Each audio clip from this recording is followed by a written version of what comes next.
মাঠে আপনারা জানেন অশ্বিনী মেলা থেকে শুরু করে এই কলেজের সাংস্কৃতিক অনুষ্ঠান সহ নানান রকম সাংস্কৃতিক কর্মকাণ্ড হয়ে থাকে এবং বিভিন্ন শিক্ষা প্রতিষ্ঠান তাদের ক্রীড়া প্রতিযোগিতা সেই ক্রীড়া প্রতিযোগিতা বরিশাল কলেজের মাঠে করে থাকে। এই মহল্লার শত শত ছেলেমেয়েরা বিকালে তাদের খেলার জন্য এই মাঠটুকু ব্যবহার করে, কিন্তু আমরা দেখলাম কলেজে এই মাঠে কিছুদিন ধরে একটা নির্মাণ কাজের খোঁড়াখুড়ি শুরু হয়েছে এবং আমরা জানতে পেরেছি যে নির্মাণ কাজের জন্য এই মাঠের অর্ধেকের বেশি জায়গা জুড়ে এখানে একটি ভবন নির্মিত হবে এবং এখানে মহাত্মা গান্ধীর হাতে লাগানো তমাল গাছ সেই গাছ ঢেকে যাবে এবং অশ্বিনী কুমার দত্তের বসত বাড়ি ভেঙে যে মাঠ বের করা হয়েছিল ছেলে মেয়েদের খেলার জন্য সেই মাঠকে আজকে আবার তারা ভবন নির্মাণের কাজে ব্যবহার করতে চান। এবং সবচেয়ে দুঃখজনক বিষয় হচ্ছে বিকল্প জায়গা থাকার পরেও তারা এই ভবন নির্মাণ করতে যাচ্ছেন। এখানে আমরা দেখিয়েছি কলেজের পুকুর পাড়ে সয়েল টেস্ট করা হয়েছিল, কলেজের পূর্ব পাশের সেই জায়গায় খুব সহজে একটি ভবন নির্মাণ করা সম্ভব, কলেজের এই 3 তলা বিল্ডিংকে 10 তলা করা সম্ভব, কিন্তু সেইটা না করে তারা কি করলেন? তারা কলেজের মাঠ ধ্বংস করে একটা ভবন নির্মাণের পরিকল্পনা করলেন। আমরা বলতে চাই বিকল্প স্থান থাকার পরও এইটা আমরা কোনোভাবেই মেনে নিতে পারি না। আমরা বলতে চাই শিক্ষা মানে শুধু ঘরের মধ্যে বসে বই মুখস্থ করা নয়, শিক্ষার জন্য শরীর মনে বিকশিত হওয়ার পরিবেশ দরকার। আজকের ছেলেমেয়েরা খেলাধুলার জায়গা নাই বলে আজকে মাদকাসক্তি বাড়ছে, আজকে মুঠোফোন আসক্তি বাড়ছে, কিশোর গ্যাং তৈরি হচ্ছে।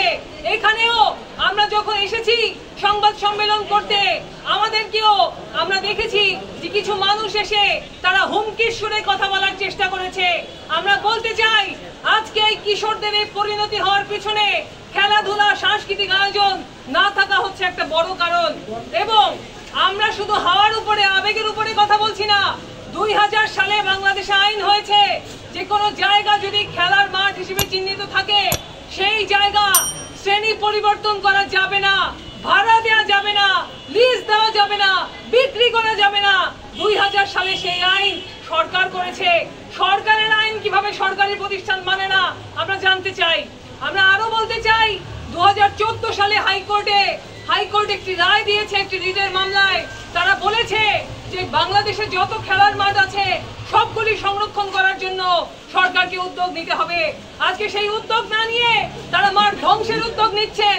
এর প্রতিবাদে আপনারা জানেন আজকে দেখতে পাচ্ছেন আমাদের সাথে বরিশালের রাজনৈতিক সামাজিক সাংস্কৃতিক সমস্ত গুরুত্বপূর্ণ ব্যক্তিবর্গ 101 জন আমাদের সাথে নাম দিয়েছেন এবং আজকে অনেকে বৈরী আবহাওয়া সত্ত্বেও আজকে অনেকেই উপস্থিত আছেন।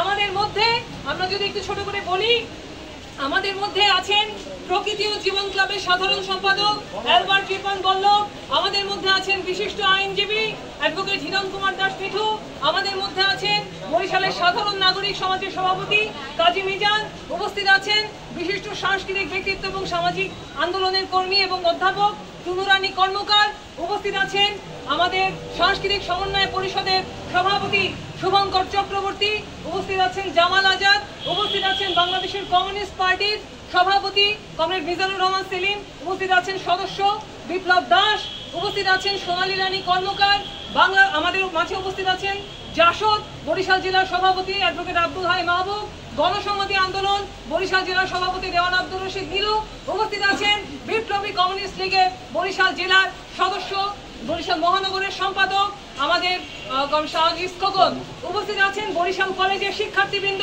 উপস্থিত আছেন সমাজতান্ত্রিক শ্রমিক ফ্রন্টের নেতৃবৃন্দ, সমাজতান্ত্রিক ছাত্র ফ্রন্টের নেতৃবৃন্দ, উপস্থিত আছেন আমাদের এলাকাবাসীর পক্ষে মানুষজন। আমি যদি কারোর নাম মিস করে থাকি ক্ষমা সুন্দর দৃষ্টিতে দেখবেন। আমাদের দৃষ্টিগোচরে যারা আছেন আমরা সবার নাম বলার চেষ্টা করেছি। আমরা বলতে চাই আজকে আমরা কোনো ব্যক্তির স্বার্থে নামি নাই, কিন্তু যারা এই ভবন নির্মাণ করছেন তারা জনগণের স্বার্থে কাজ করছেন না। তারা কার স্বার্থে কাজ করছেন? কোন পকেটের স্বার্থে কাজ করছেন কিনা, কোন ভবন নির্মাণের ফান্ডের স্বার্থে কাজ করছেন কিনা সেটা আমরা জানি না, কিন্তু জনস্বার্থে যে তারা কাজ করছেন না সেইটা আমরা নিশ্চিত। আমরা বলতে চাই আজকে বরিশালবাসী এর বিরুদ্ধে এই মাঠ রক্ষার জন্য মহাত্মা অশ্বিনী কুমারের এই স্মৃতি বিজড়িত মাঠ, সেই মাঠ রক্ষার জন্য বরিশালবাসী প্রাকৃতিক পরিবেশ রক্ষার জন্য, শিক্ষাবান্ধব পরিবেশ রক্ষার জন্য আমরা 3 দফা দাবি বলছি। আমাদের 3 দফা দাবি।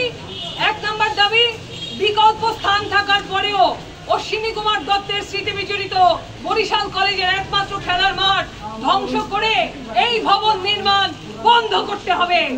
2 নম্বর দাবি, ক্লাসরুম সংকট নিরসনে বিকল্প স্থানে ভবন নির্মাণ করতে হবে।